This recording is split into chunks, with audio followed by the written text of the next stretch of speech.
मोर बंधु मानकु प्रणाम। आजिर वीडियो रे मु आपनको किछि कहया पई चाहूची मोर चैनल मोनेटाइज विषय रे। प्राय 2 वर्ष हेलानी मु यूट्यूब रे वीडियो दे आसीची। आपण माने मध्य मो वीडियो को आपनको भल पाइबा दैछंती, किंतु दुखर कथा एहा कि मोर चैनल मोनेटाइज होई पारनथला।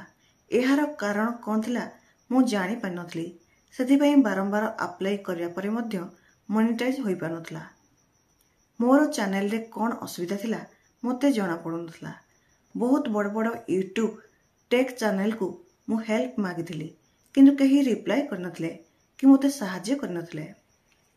किसी दिन तले मु आउ गोटे टेक चैनल को फेसबुक रे मेसेज करथिली ओ से भाई मते रिप्लाई मध्य करथिले ओ कोनोसी पेमेंट बिना फ्री रे सहाय्य करथिले। तांको यूट्यूब चैनल रो ना हेउची डिवाइन कोणार्क। से भाई द्वारा मु जानली कि मोर एडसेंस अकाउंट क्रिएट रे किछि प्रॉब्लम थिला, जेंथि पई मोर मोनेटाइज होई पानथला।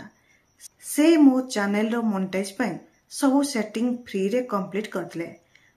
मो परी जदि आपन को चैनल रे मध्य कोनसी प्रकार प्रॉब्लम अछि तबे तांको फेसबुक आईडी डिवाइन कोणार्क रे मेसेज करी जोगाजोग करंतु। से बिना मूल्य रे आपन को प्रॉब्लम सॉल्व कर देबे। एही वीडियो को बहु मात्रा रे शेयर करंतु, हेले मो परी आउ केही यूट्यूबर भाई की भौणी उपकृत होई परिबे। धन्यवाद। जय जगन्नाथ।